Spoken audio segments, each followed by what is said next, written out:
আসসালামু আলাইকুম, আমি মাসুম, সাবেক ইমিগ্রেশন ভিসা টিম লিডার, ইউএসএমবিসি ঢাকা। আপনারা নিশ্চয়ই ইতিমধ্যে জেনেছেন যে 21 জানুয়ারি 2026 থেকে 5 আগস্ট 2026 পর্যন্ত American visitor visa B1 B2 পেতে হলে বাংলাদেশি পাসপোর্টধারীদের যদি ভিসা অ্যাপ্রুভড হয় তাহলে ভিসা অফিসার বন্ড পে করতে বলবেন এবং বন্ড পে করার পরেই ভিসা ইস্যু করবেন। এই বন্ডের অ্যামাউন্ট হতে পারে $5,000 অথবা $10,000 অথবা $15,000 এবং এটি ফেরতযোগ্য। আপনি যদি শর্তসমূহ মেনে চলেন, ভিসা অ্যাবিউজ না করেন, তাহলে এটি ফেরত পাবেন। এই পরিস্থিতিতে অনেকেই বলছেন যে এত টাকা বন্ড দিয়ে আমরা আমেরিকায় যাব না বা ভিসা আবেদন করব না, এখন আমাদের জন্য বিকল্প কী আছে? সে বিকল্প নিয়ে কথা বলবো এই ভিডিওতে। দয়া করে চ্যানেলটি subscribe, follow, like, comment, share করুন। আপনাদের কোনো প্রশ্ন থাকলে কমেন্টে লিখতে পারেন। আমার মাধ্যমে কেস প্রসেস করাতে চাইলে, ভিসা আবেদন করতে চাইলে বা ইন্টারভিউ প্রস্তুতি নিতে চাইলে বা যে কোনো পরামর্শের জন্য ভিডিও টাইটেল দেওয়া হোয়াটসঅ্যাপ নাম্বারে টেক্সট করুন। আমার অ্যাসিস্ট্যান্ট আপনাদেরকে সাহায্য করবে আমার সাথে একটি পেইড কনসালটেশন সেশন বুক করতে। চলে যাচ্ছে মূল প্রসঙ্গে। এই মুহূর্তে বাংলাদেশের জন্য বিশ্বের বিভিন্ন দেশের দরজা প্রায় বন্ধ। তো এর মধ্যে যদি উন্নত দেশগুলোর কথা বলি, ইউকে একটি অপশন হতে পারে। ক্যানাডাও আমি এখন বলবো না, কারণ ক্যানাডাতেও ভিসা পাওয়াটা এখন যথেষ্ট জটিল হয়ে গেছে। আমেরিকার যে সমস্ত অ্যালাই কান্ট্রিগুলো আছে তাদের মধ্যে ক্যানাডা, অস্ট্রেলিয়া, এই দুটি কান্ট্রি শিথিল ছিল, বাট কিছুটা কঠোর হয়ে গেছে। ইউকেও হয়তো ধীরে ধীরে কঠোরতার দিকে যেতে পারে, বাট ইউকের ভিজিটর ভিসা যদি আপনার কিছু জিনিস ঠিক থাকে, পাওয়া খুব সহজ। সেই কিছু জিনিসের মধ্যে একটি হচ্ছে, অন্যতম গুরুত্বপূর্ণ হচ্ছে আপনার ব্যাংক স্টেটমেন্ট। এখন অনেকেই বলেন আমার তো ব্যাংকে 20 কোটি টাকা ট্রানজ্যাকশন হয় বছরে। এই ট্রানজ্যাকশন কথাটা ভুলে যাবেন, ট্রানজ্যাকশন না। ব্যাংক স্টেটমেন্ট সাজাতে হবে প্রতি মাসে আপনার কত আর্ন হচ্ছে, ইনকাম হচ্ছে, অ্যাকাউন্টে আসছে এবং কত বের হয়ে যাচ্ছে। এই আসা এবং বের হয়ে যাওয়াটা প্রতি মাসে ধারাবাহিক কিনা। ধরেন ফর এক্সাম্পল, কোনো মাসে আপনার অ্যাকাউন্টে 50 লাখ টাকা ইন করলো, আবার 20 লাখ টাকা বেরিয়ে গেল, 30 লাখ টাকা থাকলো। পরের মাসে আবার আপনার অ্যাকাউন্টে 10 লাখ টাকা ইন করলো, বের হয়ে গেল 8 লাখ টাকা। কোনো ধারাবাহিকতা নাই, সামঞ্জস্য নাই। কাজেই আপনি আপনার আয় বা বাৎসরিক ইনকাম এগুলো আপনি সহজে প্রুভ করতে পারবেন না। এটা একজন ভিসা অফিসারকে, ইউকের কথা বলছি, ভিসা অফিসারকে কনফিউজড করে ফেলবে। এই ধরনের ক্ষেত্রে আপনারা দেখবেন যে অনেক ধনী ব্যক্তি, অনেক টাকা পয়সার মালিক এবং অনেক ট্রানজ্যাকশন হয়, অনেকগুলো ব্যাঙ্ক অ্যাকাউন্ট, অনেক অনেক টাকা আছে, কিন্তু তাদের স্টেটমেন্টে এই ধরনের সামঞ্জস্যতা না থাকার কারণে ভিসা রিফিউজড হয়। এছাড়াও ভিসা ফর্মে বিভিন্ন তথ্য এবং অন্যান্য ডকুমেন্টস কীভাবে দেওয়া হচ্ছে এগুলোর উপর ডিপেন্ড করে আমি বলতে পারি একটা কথা, যে যদি বুঝে শুনে ভালো মতো একজন এক্সপার্টের মাধ্যমে কাজটি করা যায় বা আপনি নিজে বুঝে শুনে খুব ভালো মতো স্টাডি করে সবগুলো ডকুমেন্ট দিয়ে যদি আপনার এক্সপিরিয়েন্স থাকে ওরকম, তাহলে যদি ইউকের ভিসা আবেদন করতে পারেন এবং আপনার ব্যাংক স্টেটমেন্ট যদি আপনার হয়ে অ্যাডভোকেসি করে, আপনার হয়ে কথা বলে এবং সামঞ্জস্যপূর্ণ আয় প্রতি মাসে ধারাবাহিকভাবে দেখাতে পারেন আপনি আপনার ব্যাংক স্টেটমেন্টের মাধ্যমে, এবং আপনার কিছু পরিমাণ ট্রাভেল তো নিশ্চয়ই থাকবে, কয়েকটি দেশ যদি ট্রাভেল করা থাকে, তাহলে ইউকের ভিসা আবেদন করতে পারেন। ইউকের ভিসা পাওয়াটা আমি খুব সহজ মনে করি যদি ব্যাংক স্টেটমেন্ট কথা বলে। একটাই কন্ডিশন, ব্যাংক স্টেটমেন্ট। আমার সাথে যখন কেউ কনসালটেশন করেন এবং ইউকের ভিসা আবেদন করতে চান, প্রথমেই আমি তার ব্যাংক স্টেটমেন্ট দেখতে চাই। কারণ ব্যাংক স্টেটমেন্ট যদি ওরকম ধারাবাহিকভাবে আপনার ইনকামের কথা না বলে, সামঞ্জস্য না থাকে এক মাসের সাথে আরেক মাসের, বা আপনি যা দাবি করছেন তার সাথে, তাহলে ভিসা পাওয়ার সম্ভাবনাটা কমে যাবে।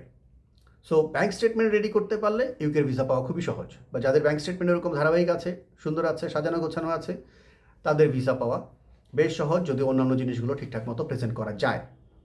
আর অনেকেই প্রশ্ন করেন যে ইউকের ভিসা একা আবেদন করব নাকি ফ্যামিলি সহ আবেদন করব। যে কোনোটাই আপনি করতে পারেন। আমেরিকান ভিসার ক্ষেত্রে যেমন আমি বলি যে অলওয়েজ ফ্যামিলি নিয়ে আবেদন করা উচিত, যদি না আপনার এককভাবে কোনো একটা মিটিং বা কনফারেন্স বা কোনো ট্রেড ফেয়ার ইত্যাদি বা কোনো প্রোগ্রাম, হ্যাঁ, এরকম কিছু যদি না থাকে, বেড়ানোর জন্য আমেরিকার ক্ষেত্রে অলওয়েজ ফ্যামিলি নিয়ে অ্যাপ্লাই করার আমি হাইলি রেকমেন্ড করি। এটাই এক্সপেক্টেড। আর ইউকের ক্ষেত্রে আমি বলবো দুইটার যে কোনোটা করতে পারেন।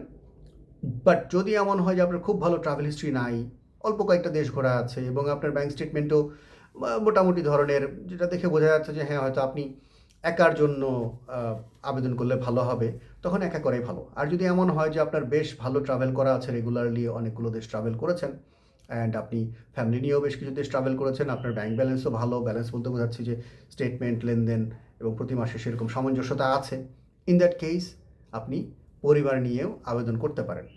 ওয়ান্স এগেইন আমি বলবো যে এই বিষয়গুলো নিয়ে যদি আপনি নিজে এক্সপার্ট হন খুব ভালো কথা, আদারওয়াইজ আপনি ইউটিউবে ঘাটাঘাটি করে, স্টাডি করে বা নিজে নিজে যদি ওরকম অভিজ্ঞতা থাকে সেগুলো বুঝে শুনে নিজে করতে পারলে খুবই ভালো। আদারওয়াইজ আমি সাজেস্ট করবো যে কোনো একজন এক্সপার্টের হেল্প নিতে, যাতে করে উনি দেখে আপনার বর্তমান পরিস্থিতি অ্যাসেস করে বলতে পারেন যে আপনার কোথায় দুর্বলতা আছে।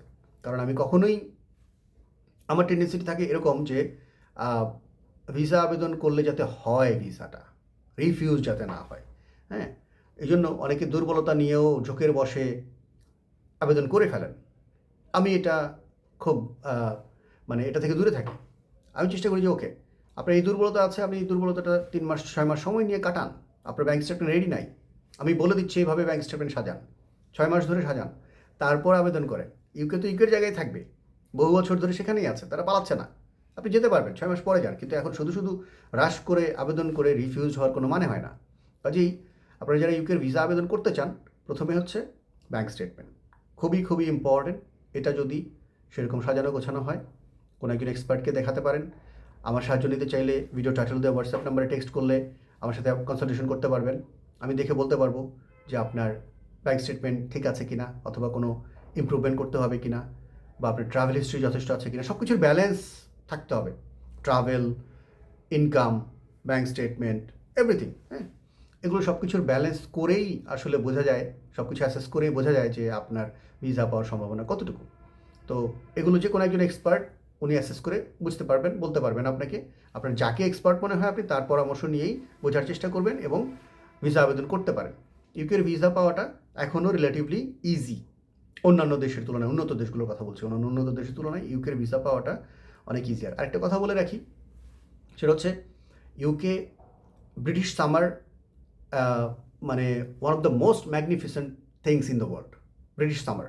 এটা দেখার জন্য ইউরোপের অন্যান্য দেশ থেকেও লোকজন আসে, এবং ইংল্যান্ডের গ্রামগুলো দেখার জন্য ইউরোপের অন্যান্য দেশ থেকে ইংল্যান্ডের গ্রামগুলো দেখার জন্য কিন্তু লোকজন যায়, টুরিস্টরা যায়। কাজেই সামার সামনে আসছে কয়েক মাস পরেই। ওই সামার কেন্দ্র করে যদি আপনি প্ল্যান করতে চান এখন থেকেই ইউকের ভিসার জন্য, এখন থেকেই প্ল্যানিং শুরু করতে পারেন, যাতে করে আপনি ভিসা আবেদন করতে পারেন এবং সামারে বেড়াতে যেতে পারেন। কারণ শীতকালে যাবেন, আরাম পাবেন না, প্রচণ্ড শীত থাকবে, মাঝে মাঝে বৃষ্টি হবে, ওয়েদার খুব খারাপ থাকবে। সো সামারে যাওয়াটা অন্যরকম একটা অভিজ্ঞতা দিবে আপনাকে, চমৎকার লাগবে। ইউকে সামারে one of the best countries to visit, হ্যাঁ, এটা আমার অভিজ্ঞতা থেকে বলছি।